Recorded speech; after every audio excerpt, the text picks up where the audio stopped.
Welcome to Founders Future, a podcast powered by Closers.io, where we dive into the journeys of innovative entrepreneurs and explore the road ahead for them and their companies. And in each episode, we uncover the stories behind impactful ventures, the challenges faced along the way, and the strategies driving their future growth. Today, we are thrilled to have Rocky Peeden, the co-founder and CEO of Revenue Zen. Rocky brings a fascinating mix of expertise in business development, account management, and data-driven B2B strategies, over a decade of sales and marketing experience scaling revenue operations, and a passion for helping B2B brands achieve sustainable organic growth through SEO and content. Originally from Colorado and based in Portland, Oregon, Revenue Zen, founded in 2017, is revolutionizing how startups and enterprises build pipelines and attract opportunities. We'll be exploring his founding story, how his business empowers clients in the B2B marketing space, and his vision for scaling this impact-driven venture. So with that being said, let's dive right into it. Rocky, welcome to Founders Future. Right on. Yeah, glad to be here. Thanks for the introduction. Absolutely, man. A phenomenal background, so had to make sure we highlighted that for the listeners. Rocky, would love to start at the beginning for our listeners here. If you can go over a bit about what specific problem in the B2B marketing landscape really inspired you to start Revenue Zen. Yeah, Revenue Zen's been through a couple iterations and it's evolved over the years. Originally, our background, the founder, I'm one of the owners now, but the founder originally, Alex Boyd, he and I worked together at a tech startup in sales. And we were really good at building SDR teams. Like we built a really big SDR team at Dinero, and Alex spearheaded that. And then that's what he decided to do with Revenue Zen when he left Dinero. And so originally Revenue Zen was set up as like a fractional SDR service for small companies that couldn't afford to build their own system internally, either didn't have the resources nor the expertise. And that's where we really sat in and provided a lot of value there. And I joined the team a couple of years after Alex founded the company. And at that point, we had a conversation about what we thought the future was going to look like in sales and marketing. And we felt like the SDR model was going to go away because we just didn't think it lost a lot of the, like that initial oomph that it got when you got like emails in your inbox, for example, people used to be excited about, and now they're not. And so we decided to pivot into more of a SEO content engine type of company. And the reason we did that is we just wanted to bring really good marketing to the landscape. And we really didn't like the way that some marketing worked, in like what we were getting in our inboxes and how we were interacting with brands. And we wanted to shift that and make it more meaningful. Amazing. Absolutely incredible. I definitely want to get into the nuts and bolts now, especially with the kind of rebranding and the changes and what you're doing today. Would love for you to get into a bit of what the core offer is, especially for our listeners, Rocky. Once they hear the episode, could very well want to come and utilize the services. I know you have, again, that B2B SEO strategy, the content creation, sales enablement, consulting. What are all the core offerings here, and who's the ideal client that you work with on these offerings, Rocky? Yeah, so I'll start with like the people we typically work with, our ICP, and it really is like really anything from pre-seed, like really small companies, all the way up to enterprise in the B2B space. We do focus primarily in the middle market. That's where most of our clients operate, but we have service offerings for the whole spectrum. And we typically partner with a marketing leader, like first marketing leader on the team, or VP of marketing, CMOs, and occasionally directors, but usually not like a content marketer or somebody inside that org. It's usually the leader itself. So it's who we are typically building strategy with. And then we function as their arm of the tactical deployment of whatever we agree to.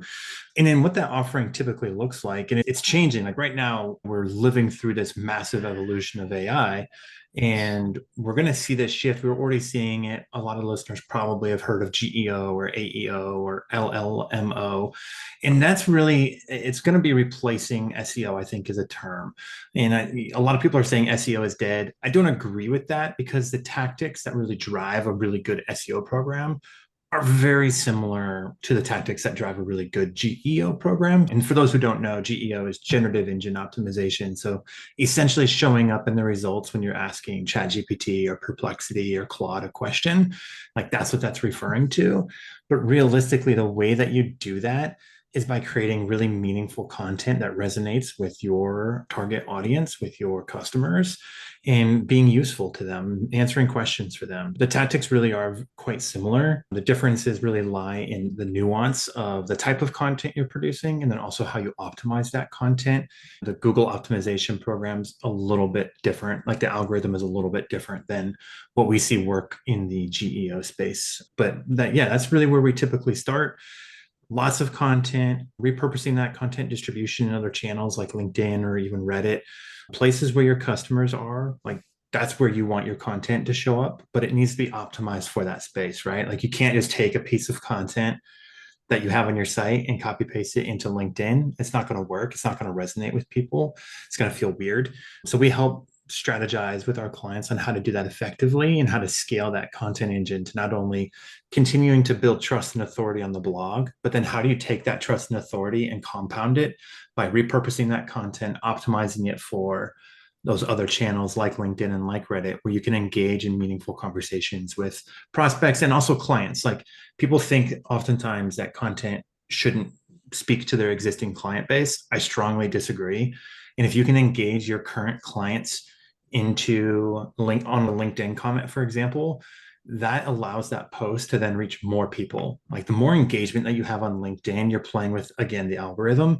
You can start reaching in other people who maybe aren't clients yet or have never heard of you, but they trust this person who is your client. And now they're reading that content. And so it's, again, a way to get that content distributed to other channels that wouldn't otherwise exist in. Love it. So with that there, Rocky, what would you say out of the clients that you have, which one of your offerings is really most popular right now, driving most of your revenue? What can you say out of the offerings that you're offering is that main one you're focused on?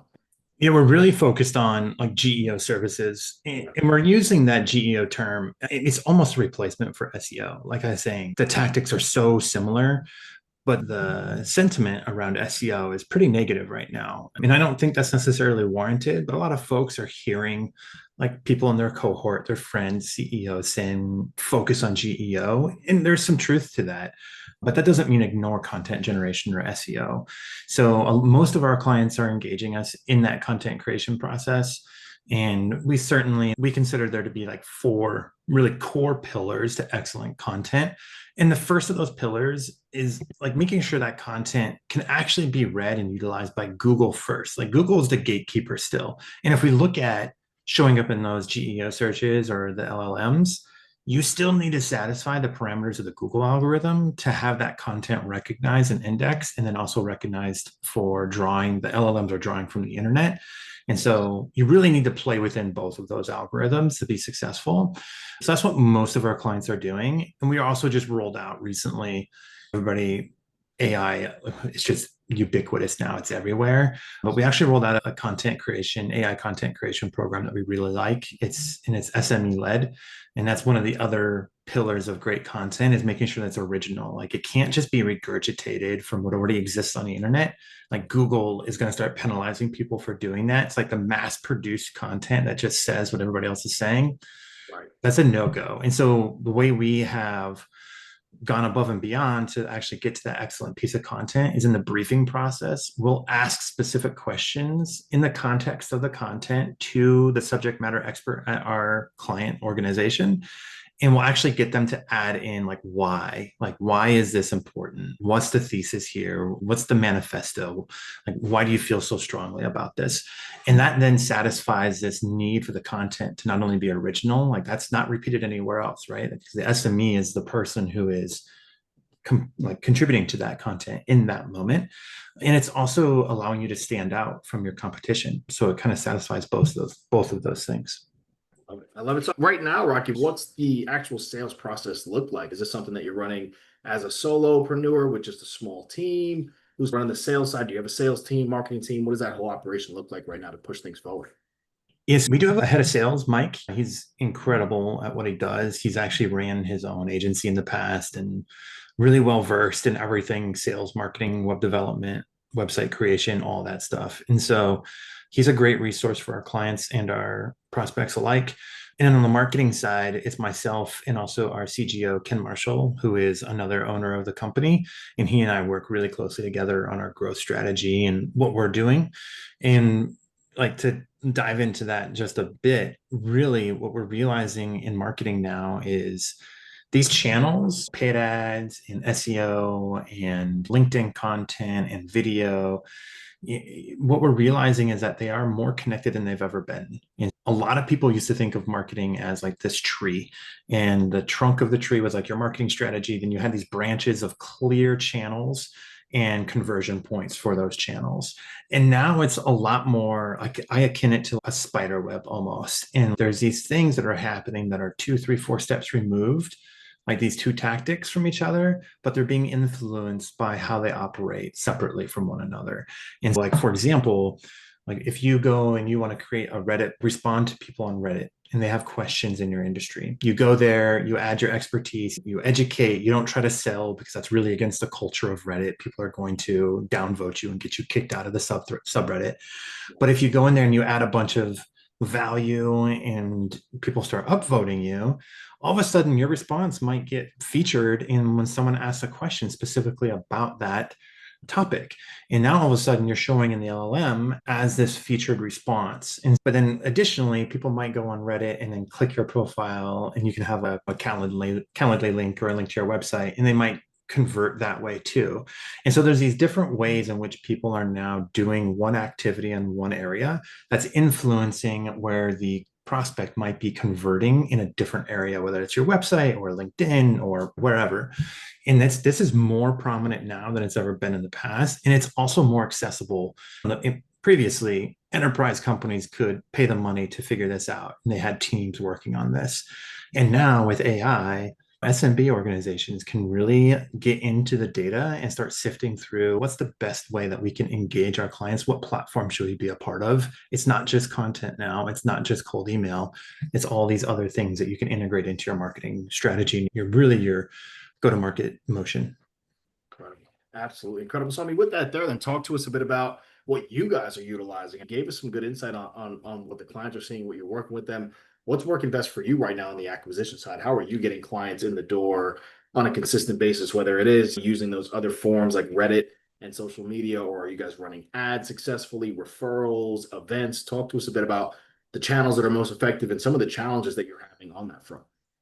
Yeah, this a kind of a new area for revenues end this year is building out like a full like marketing system. Really, in the past, we really just relied on LinkedIn as a referral source. I produce a lot of content myself. Almost every day I'm posting on LinkedIn, but more importantly, I'm engaging other people, like my prospects, people who I want to get connected with. I'm following their content and I'm commenting on it. And not in a AI bot commenting way that's meaningless. Don't do that. But I'm actually going in, I'm purposefully following 100 to 200 people, typically CMOs, fractional CMOs, VPs of marketing. And when they say something interesting or that I have an opinion on, I'm jumping into that conversation and I'm commenting. And then once I have some level of engagement with them, that's when I'll connect with them. And I might hit them with an outbound message being like, hey, we work with other fractional CMOs and we support them by driving tactically the strategy that they put forward for your clients. Would you be interested in a phone call? And that works really well. And historically for revenues in, we've driven millions of dollars of revenue from that exact activity. And then we certainly drink our own Kool-Aid when it comes to the SEO side. Like we're constantly updating our website, we're adding more content, making sure it's meaningful content, it's helpful to marketers and leaders, and optimizing it. And then most recently, we are now also adding a motion on Facebook. So more like disruptive ads to get people's attention to pull them into our funnel and then dripping them content over time if they don't convert right away. So we're in the process of connecting these systems together. Historically, it was really just the SEO and LinkedIn side of things, so really content focused. But as the market is shifting, like I'm a huge proponent, like I just said, you really need to be involved and active in all of these channels to be successful. And that's what we're doing as well. Absolutely incredible. So, I mean, what can you point to right now, Rocky, is some bottlenecks that you are thinking about breaking through in 2025 for that continued success and growth? You're clearly forward thinking with the evolution of technology and AI. What are some of the things that you're looking to break through for that continued achievement and success? I think it's distribution. Like, how do you find a way to get that content to get, it's not even just the content. It might be the wrong word. Really, what we want is like, how do you get your opinion out into the world? And that can be through, like, we just learned recently that Google is going to start using, or already have started using, like Instagram, for example, as a search ranking potential. So if you're not doing video, short form video, get on it. If you're not doing YouTube shorts, like start rocking and rolling, pick up. There's tons of AI tools out there, again, that has democratized video editing to make it really accessible and relatively easy for people and also not expensive. Start doing that. Get on podcasts, talk with people, and get your opinion out there. Because what people really care about when you're in a buying motion is, like, can I trust this person? And do they have something interesting to say? Most people are doing the vast majority of their research on any buying decision before they have a sales call with anybody, unless you're in an RFP situation where that may not be the case. But if you have like a insert ICP here, head of engineering, head of marketing, RevOps, sales, whatever the case may be, they're diving in, they're doing research, they're going to Reddit, they're asking GPT. In the way that they find you and they actually latch on to something that you say is by making sure that your opinion is getting distributed in all those places. And yeah, if you're not doing the YouTube stuff, if you don't have a presence on LinkedIn and you're not talking about why this is important, and dive into a GPT, build a custom GPT. This is what I do: build a custom GPT that scrapes information from blogs and newsletters that you like in your industry, have it tell you what people are talking about, read about it, and then work with it to build out content for yourself, a whole content calendar for the month, and just post like 3, 4, 5 times a week, and then engage with people. I spend probably 3 hours a day on LinkedIn, engaging with people, having conversations.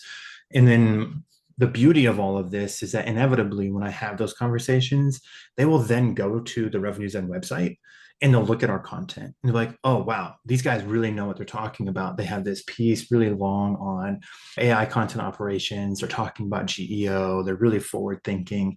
And all of a sudden, that spider web that we talked about really starts to come together, and they're engaging us then to have a conversation with sales. And once we get to that point, we're closing at a pretty high clip because they're so well educated about what we do already. Absolutely. Absolutely. With that, there, I got one more question for you before going into the lightning round, Rocky.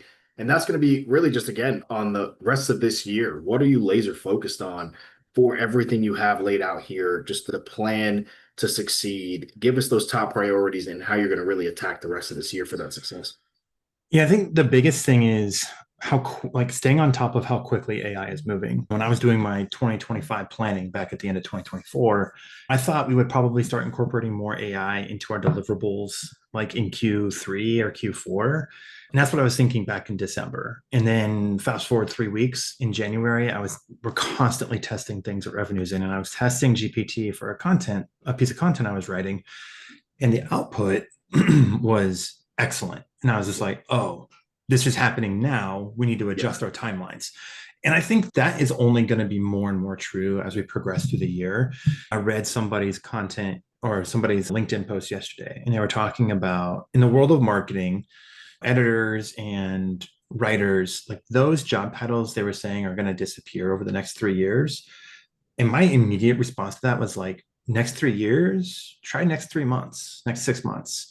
As soon as we get into the budgeting cycle for 2026, in enterprise teams in particular, when they start looking at their teams and AI, they're going to start consolidating people and they're going to start moving towards an AI platform that just builds efficiency within a smaller team. Like those jobs are really going to be gone, not entirely, but I would say at least a 50% hit in the next 6 months. And so the landscape of marketing is changing rapidly. And it's my job for Revenues End to make sure that we're positioning ourselves to help our clients be successful in this transition. And then also what's beyond that, like what's the next level of AI? Because everybody's talking about how LLMs are eating search volume and impressions and all that good stuff, which is true. But I'm not one to bet against Google that they're just going to take this link down. Like they're going to fight back. There's going to be updates. We're already seeing AI mode. And I think ultimately the best part about this is that all of this is good for the consumer. It's going to improve our experience on search. It's going to improve our experience in GPT or Perplexity or whatever LLM you prefer. It's going to be good. We're actually getting competition with Google now, which really never existed before for eyeballs. And it's going to force Google to be more responsive to the user, which is great. Absolutely incredible. I just love hearing the thought process that you have behind this. I think so many of our listeners, this is going to be eye-opening, right? Because as you mentioned, it is happening a lot faster than we think it's going to happen, right? And it's going to keep getting faster, which is the scary part because I don't know if you've been messing around with the agent that ChatGPT just put out, but Oh my goodness. it is mind-blowing what it can do. It is mind, Yeah, like it is powerful. it's And, powerful. and I just think like the future, my wife works for an AI company as well. Yeah, And I think the future is just people sitting down and having multiple agents yeah, that you feed them strategy and then they go out and do the legwork. that's it. And what we're doing at Revenue Zen right now, like in terms of building content and creating content and infusing it with questions and answers from SMEs and getting that originality, we're essentially treating AI as like a robust, supercharged, like document, like Word doc, essentially, or Google Doc. It's just writing the content for us. And like what the capabilities of the agent are, like just the V1 of the agent goes so far beyond that in terms of doing original research, pulling in from multiple sources, connecting to your systems and tools automatically or natively.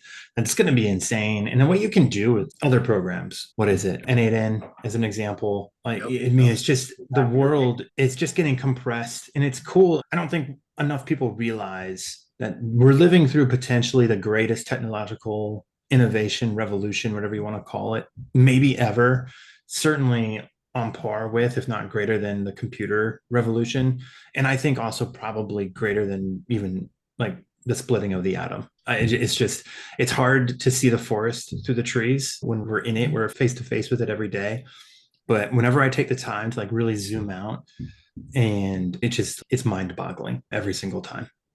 Absolutely. I could not agree more. Just one last question for us here for the listeners, Rocky, and that's going to be advice. What is the best piece of advice that you can offer to our listeners tuning in right now? Just heard your incredible journey and everything that you're going to accomplish with Revenues. And what can you leave them with before we wrap it up today? I think the most important thing is just start wherever you're at, just go. I think people oftentimes wait for the perfect time or a certain set of circumstances to get going on something. And I, every time that I wait on things and I finally do it, I always tell myself, like, man, I should have just done this when I first thought about it.